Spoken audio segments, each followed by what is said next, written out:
الله الرحمن الرحيم نحمده ونصلي ونسلم على رسوله الكريم أما بعد أعوذ بالله من الشيطان الرجيم بسم الله الرحمن الرحيم يا أيها الذين آمنوا اتقوا الله وكونوا مع الصادقين قال تعالى في مقام آخر ما أصاب من مصيبة في الأرض ولا في أنفسكم إلى آخره. قال النبي صلى الله عليه وسلم إن الله لا ينظر صوركم وأعمالكم ولكن ينظر إلى قلوبكم ونياتكم. صدق الله العظيم.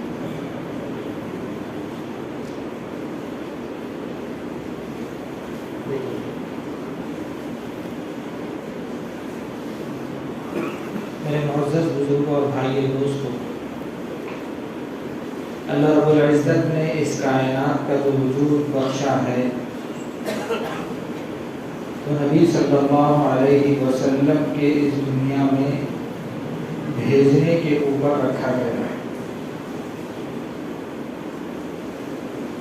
اللہ رب العزت قرآن پاک میں ارشاد فرماتے ہیں وَالَّذِينَ يُؤْمِنُونَ اللَّهَ وَرَسُولَهُ، یعنی اللہ رب العزت اس آیت میں فرما رہے ہیں کہ نبی کو بھیجنے کا جو مقصد ہے امت کے اندر جو میرا تعارف کرانا ہے، میری پہچان کرانا ہے، اور امت کو پیدا ہی اسی لیے کیا گیا ہے كُنْتُ كَنْزًا مَخْفِيًّا وَأَنَا أَعْرِفُ بِهِ، کہ میں ایک چھپا ہوا خزانہ تھا، میں چاہتا تھا کہ میں پہچانا جاؤں، تو اللہ رب العزت نے امت کو دنیا میں پیدا فرمایا۔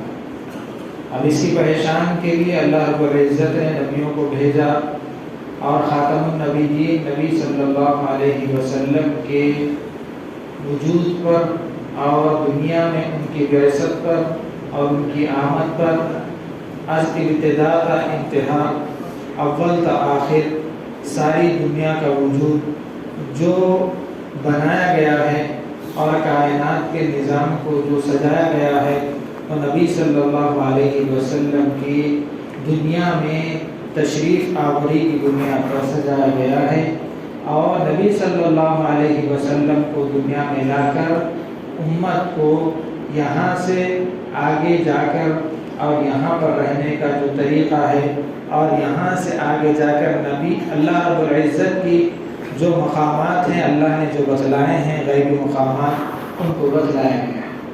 یہ بات ذہن میں رکھتے ہوئے ہم آگے بڑھیں گے تو نبی صلی اللہ علیہ وسلم نے ہم کو دنیا کے اندر جینے کا طریقہ بتایا اور سلیقہ بتایا اور عبادت کا طریقہ بتایا، اور نبی صلی اللہ علیہ وسلم کا جو دنیا میں لایا گیا ہے، تو نبی صلی اللہ علیہ وسلم کا دنیا میں آنا گویا ہمارے لیے دنیا میں کے اندر بھی ایک نعمت ہے اور آخرت کے اعتبار سے بھی ایک نعمت ہے۔ اب یہ بات کو ذہن میں رکھ کر اب ہر امتی کے دل میں نبی صلی اللہ علیہ وسلم کی عظمت اور نبی صلی اللہ علیہ وسلم کی توقیر موجود ہوتی ہے اور رہتی ہے۔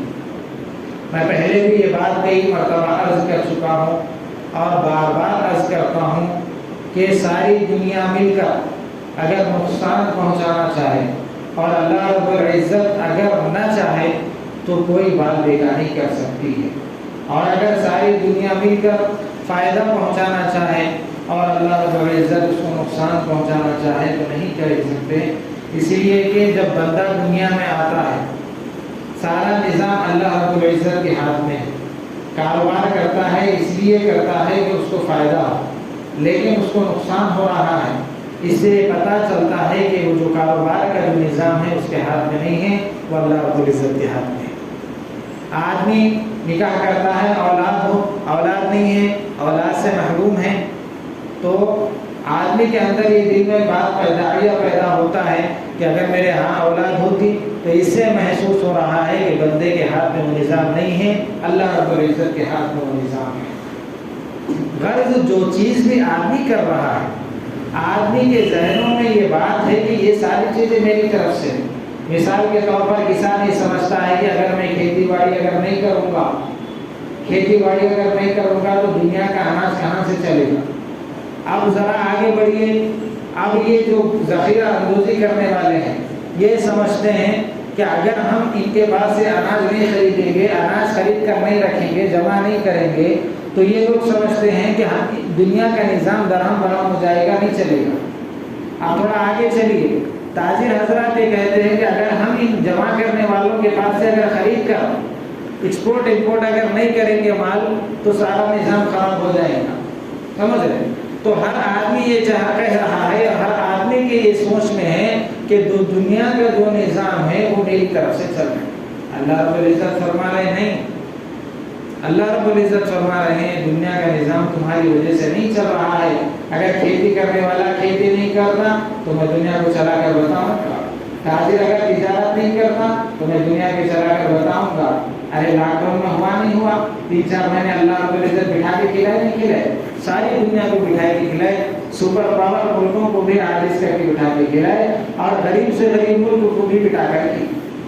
اللہ رب العزت ہمارے سامنے ایک نشانی کے طور پر ایک منظر لا کر بتائے، اور اللہ رب العزت فرما رہے ہیں اگر بندہ یہ سوچتا ہے کہ ساری چیزیں میری طرف ہو رہی ہیں تو وہ اپنے آخرت کے اور موت کے بعد کے بارے میں سوچے کہ اگر اس کی طرف سے یہ سارا نظام چل رہا ہے تو موت کے بعد اگر وہ دنیا سے چلے جاتا ہے تو پھر یہ نظام کس وجہ سے چل رہا ہے۔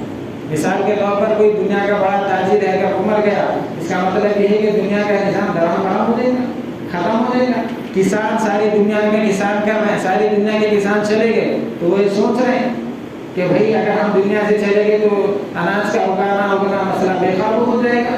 نہیں، اگر حکومتیں یہ کہہ رہی ہیں، ہمارے ذہنوں میں یہ ہے کہ اگر یہ حکومت آئے گی تو امن و انصاف ہوگا، اگر یہ حکومت ہوگی تو ظلم کا خاتمہ ہوگا، اگر یہ حکومت آئے گی تو امن و انصاف کا اور بھائی چارگی بھی ہوگی۔ نہیں، ایسا نہیں میرے بھائیو، اللہ رب العزت برابر قرآن میں ڈنکے کی چوٹ سے اعلان فرما رہا ہے کہ اگر اللہ رب العزت فرما رہا ہے صرف میں دنیا کو جو چلا رہا ہوں ایمان والے کے خاطر چلا رہا ہوں، میں دنیا کو جو چلا رہا ہوں ایمان والے کے خاطر چلا رہا ہوں، اور میری پہچان جو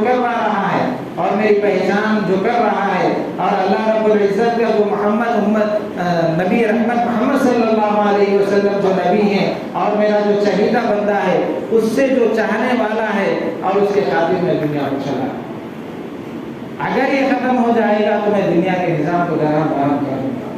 قیامت کے قرب میں یہی ہوگا، اللہ رب العزت سب سے پہلے جو نعمت چھین جائے گی وہاں سے ایمان والے بندوں کا صفایا کر دیا جائے گا، پھر فتنوں کی آزمائش ہوگی، پھر قیامت کے نشانیاں ظاہر ہوں گے، پھر تب جا کر قیامت ہوگی جب دنیا کا نظام درہم برہم ہوگا، جب کسان بھی موجود رہے گا، حکومت والے بھی موجود رہیں گے، تاجر بھی موجود رہیں گے، کاروبار بھی موجود رہیں گے، دیندار بھی موجود رہیں گے، لیکن ان کے دینوں میں ایمان نہیں رہے گا۔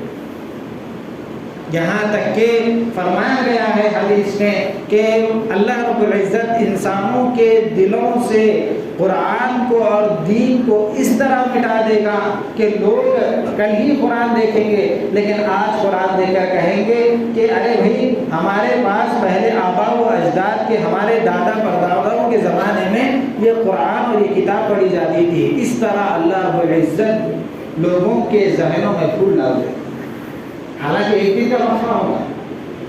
تو میرے بھائیوں، اب ہمارے اکثر حضرات کے دلوں میں یہ بات ہے کہ ایمان جب اتنی قیمتی چیز ہے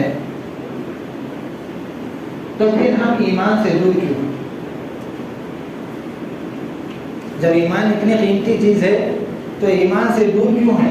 حالانکہ اس سے پہلے بھی میں بات بتایا کہ خطیب صاحب بیان کر رہے ہیں کہ جب نبی صلی اللہ علیہ وسلم کی محبت ان کے دلوں میں موجود ہے تو پھر نبی کی سنتوں پر یہ عمل کیوں نہیں کرتے؟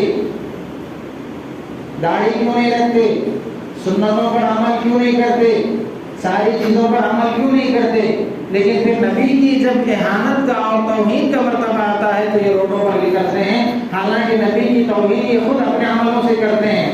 تو میں اس کا یہ جواب دیتا ہوں کہ ہر ایمان والے کے دل میں نبی کی محبت موجود ہے، نبی کی محبت موجود ہونا ایک الگ چیز ہے، ظاہر ہونا ایک الگ چیز ہے۔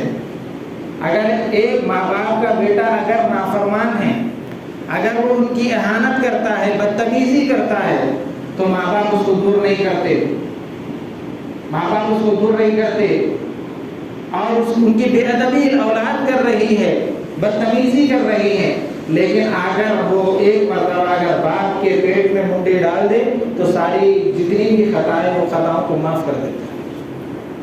محبت ہونا الگ چیز ہے، محبت کا ظاہر ہونا الگ چیز ہے۔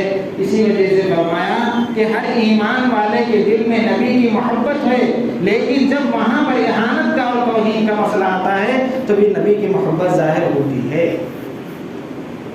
لیکن یہ کیوں ایمان کی کمزوری کی علامت ہے؟ کیوں ہم سے عملوں کی دوری ہو رہی ہے؟ کیوں ہم عملی اعتبار سے اپنے آپ کو ظاہر کرنا پڑ رہا ہے کہ ہم نبی کے محبتی ہیں، ہم نبی کے شیدائی ہیں؟ آپ ہر عمل کے اعتبار سے دیکھ لیجئے کہ ہم نبی کے امتی نہیں ہیں۔ ہر عمل سے دیکھ لیجئے، کسی بھی عمل سے دیکھ لیجئے، نماز کی لائن سے دیکھ لیجئے، 96% بھارت کے مسلمان فجر کی نماز میں غیر حاضر ہیں۔ 96 4% مسلمان۔ ہمارے مدرسے میں جو اندرا نگر ہے، میں خود فجر کی نماز پڑھاتا ہوں، یہاں پر تو چلو بھائی کاروباری لوگ رہتے ہیں، ظہر عصر مغرب اور عشاء میں رہتے ہیں، فجر میں کم رہتے ہیں، چلو بھائی یہ چل جاتا ہے۔ لیکن مدرسے میں جو محلے کا مدرسہ ہے، بڑی مشکل سے اقامت کے وقت 2 سے 3 لوگ رہتے ہیں، اس کے اندر بھی مدرسے کے 2 لوگ رہتے ہیں۔ یہ بتائیے کہ پھر وہ لوگ مدرسوں مسجدوں پہ آبجیکشن نہیں کریں گے تو کون کرے گا؟ پھر بتائیے۔ اب ہم عملوں سے اگر نہیں چاہتے کہ ہماری مسجدیں آباد ہوں، گرچہ کہ ہمارے دل میں محبت ہے، ہم یہ نہیں چاہتے کہ ہمارے نبی کی توہین ہو، پھر ہم اپنے عملوں سے کیوں ظاہر نہیں کر رہے؟ آپ نکاح کا مسئلہ لے لیجئے، آپ فنکشن ہال کے سامنے سے گزریے، اگر وہاں پر قاضی نہیں ہے، اگر کوئی چیز اور کوئی داڑھی ٹوپی والا نہیں ہے، تو آپ فرق نہیں کر سکتے کہ مسلمان کا نکاح ہے یا غیر مسلم کا نکاح ہے، کیونکہ اسلام اور شریعت ہماری اتنی گری ہوئی چیز ہے۔ اب بتائیے کیوں ہم اپنے عملوں سے ہم اپنے نبی کی محبت کا اور ہم اپنے نبی کی امتی کا ہونا کیوں ظاہر نہیں کرتے؟ بتائیے۔ کسی بھی چیز میں لے لیجیے، آپ سود خوری میں لے لیجیے، نبی کی امت پہلے نمبر پر، دھوکہ سازی میں لے لیجیے، نبی کی امت پہلے نمبر پر، جھوٹ میں لے لیجیے، نبی کی امت پہلے نمبر پر۔ کسی بھی لائن کے اعتبار سے زمینی سطح کے اوپر ہم ناکام ہو چکے ہیں، اور اگر ہم یہ کوشش کریں گے کہ اب میں یہ بات کسی اگر بول رہا ہوں تو کوئی برا مت سمجھیے کہ اب ماحول میں ہم یہ کر رہے ہیں کہ مسجدوں میں غیر مسلموں کو بلا کر ہم یہ ایڈورٹائز دینا چاہتے ہیں، تو وہ لوگوں کے دلوں میں ہیں کہ لوگ خوف کی وجہ سے ایسا کر رہے ہیں۔ ان لوگوں کے دلوں میں بات آ چکی کہ یہ لوگ جو کچھ کر رہے ہیں یہ لوگ ڈر کر کے۔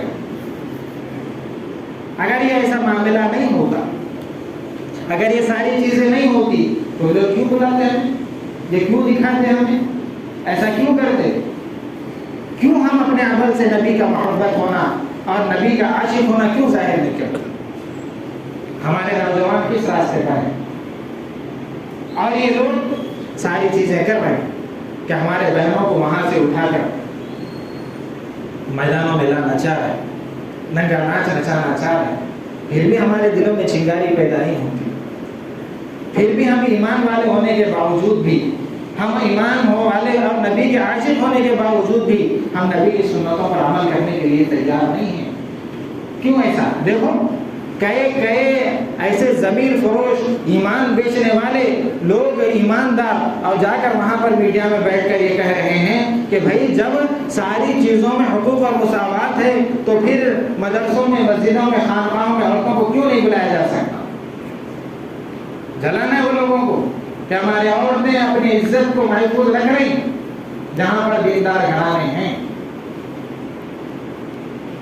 وہ لوگ اپنے ہماری عورتوں کی عزتوں کو پامال کرنا چاہتے۔ کسی بھی لائن سے لے لیجیے، آپ کہاں پر بھی لے لیجیے، زمینی سطح کے اعتبار سے تقریباً 100% کے قریب ہم لوگ ناکام ہو چکے ہیں اپنے اعمال کے اعتبار سے. اور اگر ہم لوگ یہ کوشش کر رہے ہیں کہ آئیے ہمارے مسجدیں ایسی ہیں، ہمارے اعمال ایسے ہیں، ہم ایسا کر رہے نہیں، معاملات اور حقوق کے اعتبار سے تو ناکام ہو چکے ہیں، اور مسجدوں کے اعتبار سے بھی وہ لوگ آواز اٹھا رہے ہیں کہ لوگ اس کے اندر بھی نامکمل ہیں، اس وجہ سے ان کو بھی تالا لگا دیا جائے. کیوں 3-4 آدمیوں کے لیے لوگ اتنی بڑی آوازیں کر رہے ہیں، بول رہے ہیں؟ پھر اتنا ہونے کے باوجود بھی اگر ہم نہیں جاگتے تو جو جاگنے والی جو قوم ہے اگر وہ سو رہی ہے تو پھر وہ دنیا کو کیسے جگا سکتی ہے؟ آپ بتائیں. وہ دین کو کیسے اٹھا سکتی ہے؟ وہ نبی کا اپنے آپ کو عاشق ہونا کیسے بتا سکتی ہے؟ جو نبی اپنی امت کے لیے ساری رات رویا ہو، اور ایمان اتنے ہمارے کمزور ہو چکے ہیں کہ 2 ٹکے کے خاطر، تھوڑا سا ایمان اور 2 زمین کے خاطر، چند زمینوں کے خاطر، چند سکوں کے خاطر ہم اپنے ایمان، ہمارے نوجوان ایمان بیچنے کے لیے تیار ہو رہے ہیں. مسلم پرسنل لا بورڈ کی رپورٹ ہے کہ روزانہ 60 آدمیوں سے لے کر 600 آدمیوں تک اپنے ایمان والے بھائی مرتد ہو رہے ہیں اور اسلام سے پھر رہے ہیں. کیوں بھائی؟ اسلام اتنا گیا گزرا نا؟ کیا ان کو ہمارے حضرت بلال کی زندگی یاد نہیں؟ ہمارے نبی کا رونا یاد نہیں ہے؟ ہمارے سمیہ کی شہادت یاد نہیں ہے ان کو؟ ہمارے صحابہ کی قربانیاں، ہمارے بزرگوں کی قربانیاں ان کو یاد نہیں ہیں؟